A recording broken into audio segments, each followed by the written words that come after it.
നമസ്കാരം. അർജുന്റെ വീട്ടുകാർ കഴിഞ്ഞ ദിവസം പത്രസമ്മേളനം നടത്തിയ ശേഷം, അതായത് മനാഫിനെയും ഈശ്വർ മൽപ്പയും പ്രതിക്കൂട്ടിൽ നിർത്തിക്കൊണ്ട് അവിടെ ആ വിധത്തിൽ അവരുടെ കുടുംബത്തിന് പുറത്ത് പ്രവർത്തിച്ചവരെ എല്ലാവരെയും പ്രതിക്കൂട്ടിൽ നിർത്തിക്കൊണ്ട് ഒരു വാർത്താ സമ്മേളനം നടത്തുകയുണ്ടായി. അതില് കുറച്ച് ആരോപണങ്ങളും കുറെ കാര്യങ്ങളും ഒക്കെ അവർ പറഞ്ഞു. അതിന്റെ വസ്തുത എന്തെന്ന് ജനങ്ങൾക്ക് അറിയില്ല. ജനങ്ങൾ പലരും ധരിച്ചിരിക്കുന്നത് ഈ മനാഫും ഈശ്വർ മൽപ്പയും കൂടി പണപ്പിരിവ് നടത്തിയെന്നോ യൂട്യൂബ് ചാനൽ തുടങ്ങി കോടികൾ സംഭവിച്ചു എന്നൊക്കെയാണ് കരുതുക. അപ്പോൾ ഇതിന്റെ വാസ്തവം എന്താണ് എന്ന് ജനങ്ങൾ അറിയണം. ഇതിനിടയിൽ ഒരു പണപ്പിരിവ് നടന്നു എന്ന് പറഞ്ഞിട്ടുണ്ട്. അപ്പോൾ ആരാണ് പണപ്പിരിവ് നടത്തിയത്, എത്ര രൂപ പിരിച്ചു എന്നുള്ള കണക്കുകൂടി ഇന്ന് പുറത്തു വരണം. അതായത് അർജുൻ എന്ന ഒരു പാവൻ ലോറി തൊഴിലാളിയെയും അവന്റെ കുടുംബത്തെയും വെച്ചുകൊണ്ട് ആരൊക്കെ മുതലെടുത്തു എന്നതുകൂടി പുറത്തു വരുമ്പോഴാണ് ചിത്രം പൂർത്തിയാകുന്നത്. അപ്പോൾ ആ വിവരങ്ങളാണ് ഈ വീഡിയോയിൽ ഞാൻ നിങ്ങളോട് പങ്കുവയ്ക്കുന്നത്. വീഡിയോ സ്കിപ്പ് ചെയ്യാതെ മുഴുവനായിട്ട് കാണുക. മറ്റുള്ളവർ കാണുന്നതിലേക്കായി എന്തെങ്കിലുമൊക്കെ ഒരു കമന്റ് ഒന്ന് എഴുതിയിടുക, ഒരു അഭിപ്രായം ഒന്ന് എഴുതിയിടുക. നമുക്കറിയാമല്ലോ, യൂട്യൂബിന്റെ പണി എന്ന് പറഞ്ഞാൽ എന്തെങ്കിലും ഒന്ന് അഭിപ്രായം എഴുതിയിട്ടില്ല എന്നുണ്ടെങ്കിൽ അത് അവിടെ കിടക്കും. മറ്റുള്ളവരിലേക്ക് എത്തിക്കാൻ വേണ്ടിയിട്ട് നിങ്ങൾ എന്തെങ്കിലും ഒരു അഭിപ്രായം എഴുതിയിട്ടാൽ അത് 4 പേര് അറിയും. അതാണ് ഇതിന്റെ ഒരു അവസ്ഥ. ഇതിന് തൊട്ട് മുമ്പ് 2 വീഡിയോകളൂടെ ഉണ്ട്. ആ വീഡിയോകൾ നിങ്ങൾ കാണണം. അത് ഇതിന്റെ എൻഡിൽ ഞാൻ പിൻ ചെയ്ത് കൊടുത്തേക്കാം. പിന്നെ അത്യാവശ്യത്തിനുള്ളത് മേളിലും ഞാൻ പിൻ ചെയ്തേക്കാം. അതുമായിട്ട് റിലേറ്റീവ് ആയിട്ടുള്ള വീഡിയോസ് അതും കൂടി കാണുമ്പോൾ ഏകദേശം ചിത്രം നിങ്ങൾക്ക് മനസ്സിലാവും. നമുക്ക് വിഷയത്തിലേക്ക് അടക്കാം. ആദ്യം എന്തിനാണ് മനാഫ് യൂട്യൂബ് ചാനൽ ഉണ്ടാക്കിയത് നോക്കാം. നമുക്ക് അതിലൊരു വോയിസ് ഉണ്ട്, അന്ന് കേട്ട ശേഷം വരാം. പിന്നെ വൈകിട്ട് മൂപ്പര് പറയുന്നുണ്ട് എന്തെന്നറിയോ, നമ്മളെ യൂട്യൂബ് ആട്ടോ ഇത് ഈ നമ്മളെ വിഷയങ്ങൾ പുറലോകം കറക്റ്റായിട്ട് അറിയുകയാണെങ്കിൽ മീഡിയകളൊക്കെ കുറഞ്ഞിട്ടുണ്ട്. അപ്പോൾ ഇതിൽ കൂടിയാട്ടെ ഇനി നമ്മൾ കാര്യങ്ങൾ അറിയിക്കുക. ഇതിൽ എന്തെങ്കിലും ഒരു 10 റുപ്യൻ്റെ വരുമാനം വന്നാൽ ഇതിങ്ങനെ എന്തെങ്കിലും സന്നദ്ധ ആവശ്യങ്ങളോ ഉണ്ടാകുക അതിന് എടുക്കാം. നമുക്ക് എൻ്റെ മക്കളാണ് സത്യം, അങ്ങനെ ഞാൻ തോന്നുന്നു പറഞ്ഞത്. എനിക്ക് ഇതിൽ ഒരു ലാഭവും വേറില്ല കേട്ടോ, ഒരു ഉദ്ദേശവും ഇല്ല കേട്ടോ എന്ന് പറഞ്ഞിട്ടാണ് ഈ സംഭവം തുടങ്ങുന്നത്. ഇതിൻ്റെ ആവശ്യത്തിന് തന്നെ തുടങ്ങിയത്. മനസ്സിലായിട്ടുണ്ടാവുമല്ലോ എന്തിനാണെന്നുള്ളത്. അതായത് ആ തുടക്ക സമയത്ത് മീഡിയകൾ, പത്രക്കാർ അവിടെ ഉണ്ടായിരുന്നു. അവരുടെയൊക്കെ ആ ഒരു അതിപ്രസരവും അതുപോലെ പുഴയിലേക്ക് ലോറി പോയിട്ടുണ്ടെങ്കിൽ ഒരു 2-3 മിനിറ്റിനുള്ളിൽ തീർച്ചയായും അർജുൻ മരണപ്പെടും. അത് അർജുൻ എന്നല്ല, ആരായാലും മരണപ്പെടും. അപ്പോൾ കരയിൽ ആ മണ്ണിടിഞ്ഞ ഭാഗത്ത് ലോറിയുടെ മേലെ മണ്ണ് വീണ് കിടക്കുകയാണെന്നുണ്ടെങ്കിൽ അർജുനെ വേഗം രക്ഷപ്പെടുത്തേണ്ടത് അത്യാവശ്യമാണ്. അപ്പോൾ അവിടുത്തെ സർക്കാരിനോടും അവിടുത്തെ മറ്റ് സംവിധാനങ്ങളോടും എതിരെ നിന്നുകൊണ്ട് അവരുടെ അപ്രീതിക്ക് പാത്രമായിട്ട് അവിടെ മണ്ണെടുത്ത് മാറ്റി അവിടെ ഉണ്ടോ എന്ന് പരിശോധിച്ച ശേഷം പുഴയിലേക്ക് പോയാൽ മതി എന്നൊരു നിലപാട് മനാഫ് എടുത്തു. അതിന്റെ കാരണം ഈ ലോറിയിൽ 2-3-4 ദിവസത്തേക്ക് കഴിയാനുള്ള ഒരു സംവിധാനങ്ങൾ മാത്രമേ ഉള്ളൂ. വായു കിട്ടിയാൽ, ക്യാബിന്റെ ഉള്ളിൽ വായു കിട്ടിക്കഴിഞ്ഞാൽ, ഒരു പക്ഷെ മണ്ണിനടിയിലാണെങ്കിലും വായു കിട്ടാനുള്ള സാധ്യത ഉണ്ട്. അപ്പൊ അങ്ങനെയാണെങ്കിൽ രക്ഷപ്പെടുത്തിയെടുക്കാനുള്ള ഒരു സാധ്യത ആ സമയത്ത് കരയിൽ ആദ്യം പരിശോധിക്കുക എന്നുള്ളതാണ്. അതിനുശേഷം പുഴയിലേക്ക് പോയാൽ മതി. ഒരുപക്ഷെ പുഴയിൽ ദിവസങ്ങളോളം പരിശോധന നടത്തിയ ശേഷം അർജുനെ കിട്ടാതെ വരികയും പിന്നീട് കരയിലെ പരിശോധനയിൽ അർജുനെ കിട്ടുകയും ചെയ്യുന്ന ഒരു സാഹചര്യം വന്നാൽ ഒരുപക്ഷെ നമുക്ക് ജീവൻ രക്ഷിക്കാൻ കഴിഞ്ഞില്ലല്ലോ എന്നുള്ള ഒരു വിഷമം കാലാകാലവും നിലനിൽക്കും. അതുകൊണ്ട് ആ ഒരു പ്രയാസം ആദ്യം മാറ്റാൻ വേണ്ടി കരയിൽ പരിശോധിക്കണം എന്ന് പറഞ്ഞതാണ് മനാഫ് ചെയ്ത തെറ്റ്. അതിനൊരുപാട് വിഷയങ്ങളുണ്ടായി. അതിനെതിരെ ഇപ്പോ മനാഫിനെതിരെ കേസും ഉണ്ടെന്നാണ് അറിയുന്നത്. അവിടെ ആ സമയത്ത് ആരും സഹായിക്കാനില്ലാതെ വന്നപ്പോ അവിടെ നടക്കുന്ന സംഭവ വികാസങ്ങൾ പുറത്തേക്ക് അറിയാൻ പറ്റാത്ത ഒരു സാഹചര്യം വന്നപ്പോ മനാഫ് ഒരു യൂട്യൂബ് ചാനൽ തുടങ്ങി. എന്നിട്ട് പറഞ്ഞത് ഇവിടെ നടക്കുന്ന കാര്യങ്ങളൊക്കെ ഈ യൂട്യൂബ് ചാനൽ ഇടാം, മറ്റുള്ളവരത് കണ്ട് മനസ്സിലാക്കട്ടെ എന്ന്. അതിലെന്താണ് കുഴപ്പം? പിന്നെ ഒരു യൂട്യൂബ് ചാനൽ തുടങ്ങിയിട്ട് അതിന്റെ റവന്യൂ ആയി വരണമെന്നുണ്ടെങ്കിൽ എത്ര സബ്സ്ക്രൈബേഴ്സ് വേണം, എത്ര വാച്ച് അവേഴ്സ് വേണമെന്നൊക്കെ നമുക്കറിയാലോ. മാത്രമല്ല അർജുന്റെ മരണം സ്ഥിരീകരിച്ച്, അതായത് 72ാമത്തെ ദിവസം ആ ബോഡി കിട്ടിയ ശേഷം ഒരു വീഡിയോ അതിനകത്ത് ഇട്ടിട്ടില്ലായിരുന്നു. അപ്പോൾ ഒരു കച്ചവടത്തിനല്ല എന്ന് തന്നെയാണ് മനസ്സിലാക്കേണ്ടത്. പിന്നെ മറ്റൊരു കാര്യം സംഭവിച്ചത്, വെറും 10,000 ഫോളോവേഴ്സ്, സബ്സ്ക്രൈബേഴ്സ് മാത്രമായിരുന്നു ആ പത്രസമ്മേളനത്തിന് തൊട്ടു മുമ്പ് വരെ ഉണ്ടായിരുന്നെങ്കിൽ ഈ വീഡിയോ ചെയ്യുന്ന സമയത്ത് അത് 1,20,000 ആയി മാറിയിട്ടുണ്ട്. അത് പെട്ടെന്ന് കൂടിയിട്ടുണ്ട്. അത് ആ വാർത്താ സമ്മേളനത്തിന്, അവരെ വിളിച്ച പത്രസമ്മേളനത്തിന് ശേഷമാണ് ഇത്രയും സബ്സ്ക്രൈബേഴ്സ് വന്നത് എന്നുകൂടി ചേർത്ത് വേണം വായിക്കാൻ. അപ്പോൾ യൂട്യൂബ് ചാനൽ എന്നത് വിവരങ്ങൾ പുറത്തേക്ക് അറിയാൻ തൽക്കാലം മറ്റു മാർഗങ്ങൾ ഇല്ലാത്തത് കൊണ്ട് അത് അറിയിക്കാൻ വേണ്ടി ഉണ്ടാക്കിയതാണ്.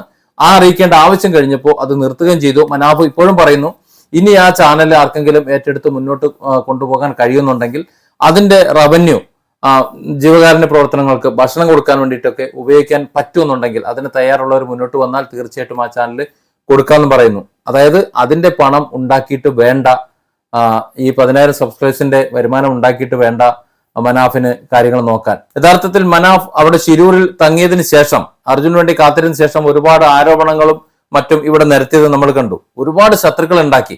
അതായത് കള്ളത്തടി കയറ്റാൻ, ചന്ദനത്തടി കയറ്റാൻ, സ്വർണ്ണക്കള്ളക്കടത്ത് കടത്താൻ, മയക്കുമരുന്ന് കടത്താൻ ഒക്കെയാണ് ലോറി ഉപയോഗിക്കുന്നത് എന്ന വിധത്തിൽ പോലും അവർ പറഞ്ഞു പരത്തി. അർജുനെ അതിന് ഉപയോഗിക്കുന്നു എന്ന് പോലും പറഞ്ഞു പരത്തിയിരുന്നു. അതൊക്കെ നേരിട്ടുകൊണ്ടാണ് മനാഫ് അവിടെ നിന്നത്. പിന്നെ പണപ്പിരിവ് നടത്തിയ കാര്യം, അത് ഞാൻ ഇതിന് ശേഷം പറയാം. എത്ര രൂപ പിരിച്ചുവെന്നും ആരൊക്കെയാണ് അതിന് നേതൃത്വം കൊടുത്തതെന്നും കൃത്യമായി പറയുന്നുണ്ട്. ഈ യൂട്യൂബ് ചാനലിന്റെ വരുമാനം, ആ വരുമാനം കിട്ടിയതിനെ കുറിച്ച് പറയുന്നതിന് മുമ്പ് മനാഫിന്റെ ഇന്നത്തെ സ്ഥിതി ഒന്ന് മനസ്സിലാക്കേണ്ടതുണ്ട്. ഒരു 7 ടോറസ് ലോറിയുണ്ട്, വലിയ ലോറികൾ 7 എണ്ണമുണ്ട്. തടിമില്ലുകൾ രണ്ടിലധികം തടിമില്ലുകളുണ്ട്. പിന്നെ തടീന്റെ ഹോൾസെയിൽ ബിസിനസ് ഉണ്ട്. മലേഷ്യയിൽ ഹോട്ടലുണ്ട്. അങ്ങനെ ഒട്ടനവധി ബിസിനസ് സംരംഭങ്ങളുള്ള, അത്യാവശ്യം തരക്കേടില്ലാത്ത രീതിയിൽ ജീവിച്ചു പോകാൻ കഴിയുന്ന ഒരാൾ തന്നെയാണ് മനാഫ്. അങ്ങനെയുള്ള ഒരാൾക്ക് അർജുന്റെ പേരിൽ കുറച്ച് നാൾ മാത്രം നീണ്ടു നിൽക്കുന്ന ഒരു യൂട്യൂബ് ചാനൽ ഉണ്ടാക്കിയിട്ട്, അർജുന്റെ വിഷയം അറിയാമല്ലോ. ഈ അർജുന്റെ വിഷയം ഇനി ഒരു മാക്സിമം ഒരു മാസം പോകും. ആ ഒരു മാസം കൂടി കഴിഞ്ഞാൽ അത് അണയും. അപ്പൊ അത്രയും മാത്രം കാലയളവിൽ നിൽക്കുന്ന ആ ഒരു വിഷയം കൊണ്ട് ജീവിച്ചു പോകാം, കാലകാലം ജീവിച്ചു പോകാം എന്ന് ചിന്തിക്കുന്ന മണ്ടനാണോ മനാഫ് എന്ന് പറയുന്നത്? അങ്ങനെ ഒരു മണ്ടനല്ല എന്നാണ് എനിക്ക് തോന്നുന്നത്. കാരണം ആ യൂട്യൂബർ അവന് വേണ്ട ഇദ്ദേഹത്തിന്. മാത്രമല്ല, അർജുനെ സംബന്ധിച്ചിടത്തോളം 3 വർഷമായി അർജുൻ മനാഫിനോടൊപ്പം ഉണ്ട്. ഈ മനാഫ് ഏതെങ്കിലും തരത്തിൽ വൃത്തികെട്ടവനാണെന്നുണ്ടെങ്കിൽ, മോശമാണെന്നുണ്ടെങ്കിൽ, ഒരു നല്ല ഒരു മുതലാളി ബന്ധം സൂക്ഷിക്കാൻ, നല്ലൊരു സൗഹൃദ ബന്ധം, ഒരു ഹൃദയബന്ധം സൂക്ഷിക്കാൻ കഴിയില്ല എന്നുണ്ടെങ്കിൽ ഈ 3 വർഷം തുടർച്ചയായി ഏതെങ്കിലും ഒരു ഡ്രൈവർ മുതലാളിക്കൊപ്പം നിൽക്കുമോ? വണ്ടി മുതലാളിക്കൊപ്പം നിൽക്കുമോ? അത് മാത്രം ആലോചിക്കാം. ഇനി പണപ്പിരിവിന്റെ കാര്യം, ലോറി ഡ്രൈവർമാര് മനാഫിന്റെ നേതൃത്വത്തിൽ പണപ്പിരിവ് നടത്തിയെന്നാണ് പറയുന്നത്. പത്രസമ്മേളനം നടത്തിയത് ഇന്നലെയാണല്ലോ. കഴിഞ്ഞ മാസം 6-ാം തീയതി, സെപ്റ്റംബർ 6-ാം തീയതി മനാഫ് സേവ് അർജുൻ എന്ന ആ ഗ്രൂപ്പിൽ, വാട്സപ്പ് ഗ്രൂപ്പിൽ ഇട്ട ഒരു മെസ്സേജ് ഉണ്ട്, ഇന്ന് കേട്ടോളി. ഹലോ, ഇത് ഞാൻ മനാഫ്, അർജുൻ്റെ ലോറിൻ്റെ ഉടമ മനാഫ്. പിന്നെ അർജുൻ്റെ പേരിൽ ചില ലോറി ഗ്രൂപ്പുകളിൽ ഇങ്ങനെ പൈസ പിരിവ് അടക്കുന്നുണ്ടെന്ന് കണ്ട്, അത് ദയവ് ചെയ്തിട്ട് അങ്ങനത്തെ ഒരു കാര്യങ്ങളും ഇപ്പം ആവശ്യമില്ലാത്ത കാര്യമാണ്. ദയവ് ചെയ്തിട്ട് ആരും ആ അക്കൗണ്ടിലേക്ക് പൈസ ഇടരുത്. ഇതെല്ലാ ഗ്രൂപ്പിലേക്കും ഷെയർ ചെയ്യണേ. ഇത് മനാഫ് കഴിഞ്ഞ മാസം 6-ാം തീയതി സേവ് അർജുൻ എന്ന് പറയുന്ന വാട്സപ്പ് ഗ്രൂപ്പിൽ ഇട്ട മെസ്സേജാണ്.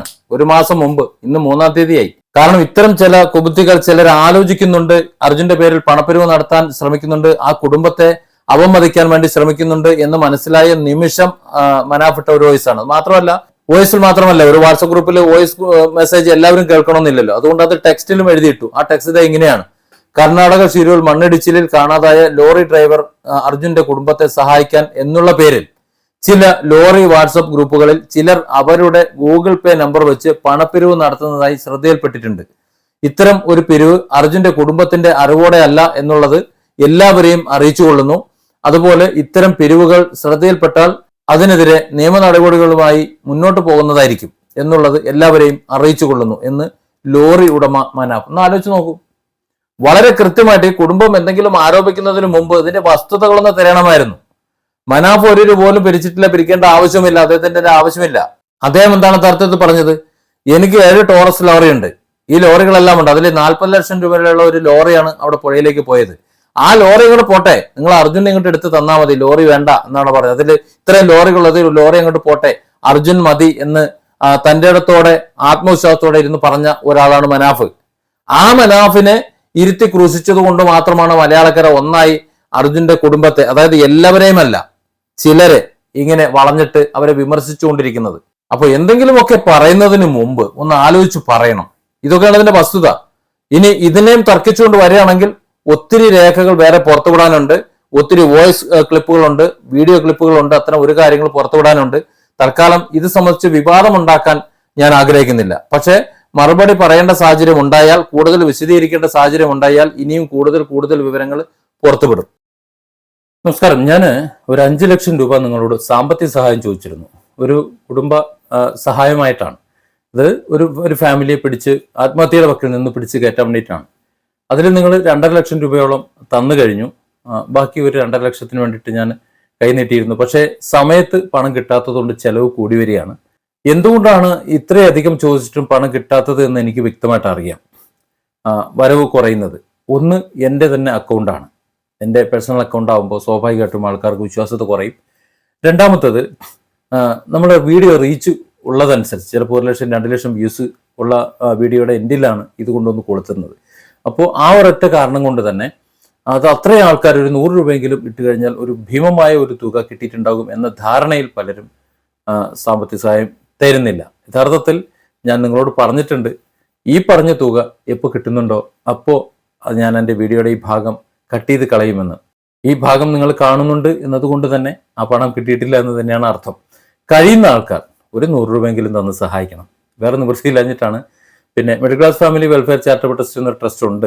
അതിൻ്റെ പ്രവർത്തനങ്ങൾ, അതിൻ്റെ അക്കൗണ്ട് കാര്യങ്ങൾ ശരിയായി പ്രവർത്തിക്കാൻ വേണ്ടി ഒരു 2 മാസം കൂടി 2-3 മാസം കൂടി സമയമെടുക്കും.